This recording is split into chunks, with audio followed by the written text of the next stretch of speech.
Agora nós vamos falar sobre população brasileira, vamos falar sobre características da nossa população, dando início aqui ao que a gente chama das populações tradicionais no território brasileiro. Ou seja, o Brasil, quando foi descoberta talvez a palavra, né, ou quando os portugueses chegaram aqui, eles se depararam com povos que já tinham habitação aqui, já tinham organizações culturais, já tinham formação social.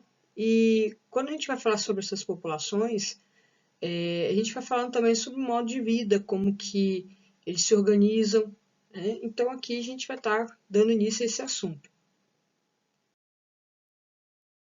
Bom, a gente sabe que quando os portugueses chegaram no Brasil, todo o território brasileiro ele era ocupado por indígenas, né? Lógico que não era tudo, né? Os povos tinham a sua demarcação territorial.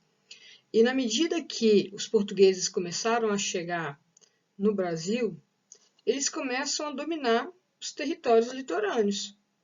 Ou seja, quem morava aqui eram os indígenas. E por que eles não estão mais? Esse aqui é um mapa atualizado. Simplesmente porque as cidades brasileiras começam a ser ocupadas pelos europeus e aí começa a expulsão, o domínio do território e a expulsão dos indígenas no litoral brasileiro. E é lógico que eles começam também, né, a invadir o interior, ou seja, as cidades brasileiras começam a surgir nessa área de litoral, não dando espaço aos indígenas. Então percebam que a maior parte das terras indígenas são essas manchas verdes. E por que tem pouca mancha verde? Talvez alguns pontinhos. Existem alguns pequenos pontos, né, aqui na Bahia. Então existem esses pontinhos aqui, são também demarcações, mas percebam que são pequenos territórios. A maior parte dos territórios indígenas no Brasil estão na região norte, justamente aquela região onde a população brasileira, né, principalmente o Estado, o governo, não vem ocupando ao longo da história. Então, as demarcações, o que são demarcações? São áreas que o governo brasileiro estipulou que ali aqueles povos vão fazer a sua ocupação. Hoje no Brasil existe em torno de 100 mil indígenas oficiais, né? E existem as pessoas que também a gente coloca que se consideram indígenas. A gente sabe que muita gente, né, boa parte da população tem uma certa miscigenação, ou seja, uma certa mistura. Talvez um avô, bisavô, tataravô, né, seja indígena. E por quê? Justamente por conta dessa questão da miscigenação, que a gente vai falar um pouco mais à frente. Então, essa ocupação do mapa, ela vai justificar, né, todo o fator histórico, toda a exploração econômica que os europeus fizeram aqui no Brasil. Bom, então, dando continuidade, a gente sabe que quando os portugueses vieram na nossa colonização, chegaram aqui e fizeram a sua implantação da sua colônia, eles tentaram escravizar os indígenas a princípio, que não deu certo, porque os indígenas conheciam o território, então eles fugiam. Tentaram através da catequização, ou seja, os jesuítas vieram, né, ensinar a língua portuguesa, a igreja, a religião católica, e é lógico que a igreja, né, ensinou a parte dela, mas o interesse dos portugueses, né, dos militares, né, dos exploradores, não era fazer eles conhecerem. Na verdade, queriam ali conseguir comunicar com os indígenas e convencer eles de trabalharem de forma escrava. E não conseguiram, e nem tiveram lá apoio da igreja. Então, qual foi a ideia? Logicamente, a igreja não iria apoiar, nem ensinar e deixar a população sofrendo. Aí, o que os portugueses fizeram? Foram até a África e trouxeram os negros africanos. Então, ao longo da história, quando houve a abolição da escravidão, a política do governo brasileiro da época não reaproveitou essa mão de obra. Eles simplesmente ficaram sem trabalho, sem moradia, sem nenhuma forma de ocupação. Então, durante as fases, né, do período da escravidão, à medida que os negros iam fugindo, eles iam montando quilombos. Quilombos eram áreas, né, que eles se concentraram, que eles se uniam, né? Ficavam todo mundo morando numa comunidade e ali eles buscavam preservar ao máximo a cultura africana.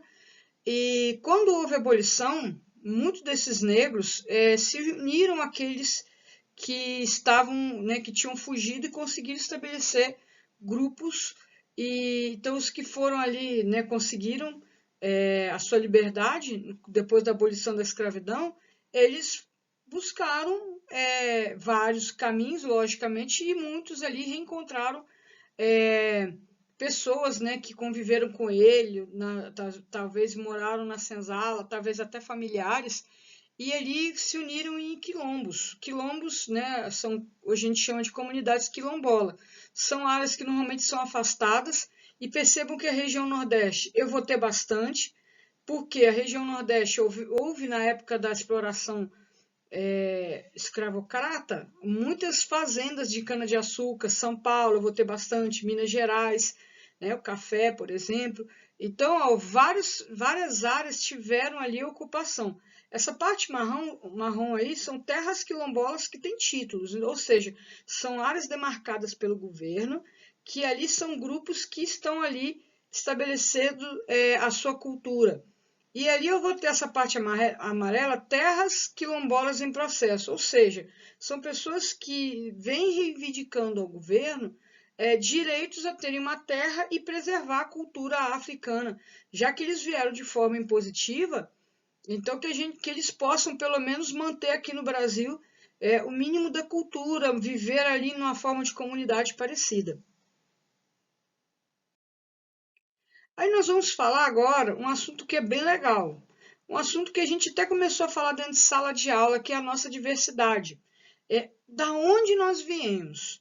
Lembra que eu falei ali, alguns falaram na sala, minha família veio parte do Nordeste, veio, né, de vários estados, Minas Gerais, e por que as pessoas saem de um lugar e vão para o outro?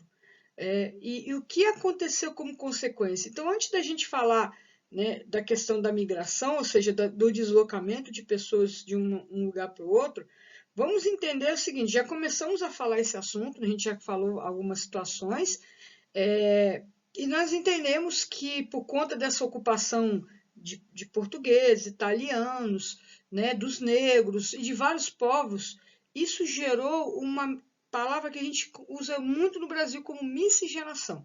Miscigenação é a mistura da população.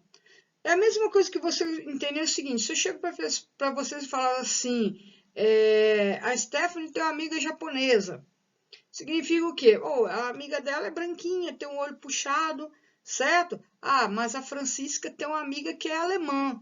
A alemã é branquinha, né? Tem as características, né, físicas típicas. A Anastácia tem uma amiga africana, né? Ou seja, a tendência, a maioria das vezes, ela pode ser uma pessoa de cor, de pele negra. E, e se eu falar para vocês, né? A Bia tem uma amiga que é brasileira. A brasileira pode ter cara de japonês, pode ser branca, pode ser negra, pode ser de qualquer origem, porque nós, a população, ela ao longo da história, ela começa a se misturar, miscigenar. Ou seja, brancos casam com negros, né, índios que casam com europeus, com asiáticos, ou seja, e nesses relacionamentos de casamento vão ter os filhos que vão puxar o lado do pai ou vão puxar o lado da mãe. E, e às vezes puxa os dois, né? E aí ele vai ficar ali com a mistura, um pouco de cada um, e que vai dar essa característica específica da população brasileira. Então, olha só, isso aqui é muito importante, gente. A gente chama de grupos étnicos brasileiros. Esses quatro aí de cima, mas eu vou dar destaque, logicamente, à população indígena, à população europeia e a população negra, foram os três povos que vieram primeiro e que deram ali a sua personalidade à nossa população. Ou seja, através deles, boa parte dos elementos da nossa cultura vieram dele, através da alimentação, através do próprio idioma, que é europeu. Alguns hábitos, por exemplo, a gente toma banho todo dia. Você acha que o europeu toma banho todo dia, gente? Não é todo mundo, não. É raro, tá? Mas esse hábito que a gente tem de tomar banho todo dia, de ser higiênico, vem dos indígenas. Ou seja, muita coisa de nossa cultura, nós entendemos que herdamos das características desses três povos. Mais à frente, só lá no século XX, no início do século XX, que vão vir os asiáticos. Os asiáticos, né, os japoneses vieram no primeiro navio em 1910. Então, desde 1500 até esse período, eu vou dar destaque a esses três primeiros povos por conta disso. Então, esse que a gente chama de amarelo asiático, ou seja, a população chinesa, japonesa, coreana, esse grupo, ele vai entrar aqui no Brasil só no início do século XX. E aí nós vamos ter o que a gente chama de miscigenação. A mistura dessas pessoas, dessas raças, vão formar outras origens, outros grupos, outra pele, ou né, cor de pele. Então, quando eu vou colocar ali, né, por exemplo, a população, o branco com o negro, eu vou dar a formação do mulato, ok? O mulato é uma junção do branco e do negro. Já o caboclo é a que a gente chama também de caiçara, podemos chamar de mameluco, alguns usam caipira, porque essa miscigenação foi muito difundida no interior do Brasil. O capial vai ser essa formação mais comum, tá?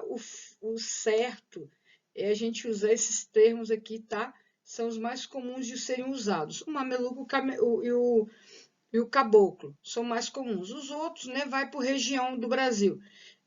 Então, o índio com o branco deu a formação a esse grupo, essa miscigenação. Quando eu vou ter o índio com o negro, eu vou ter a formação do cafuso. Cafuso é a miscigenação de filhos, né, de índios com negros. Aí eu vou ter o que a gente chama de Ainacô, são europeus com japoneses, ou seja, também é uma forma de miscigenação bem mais atual essa daqui.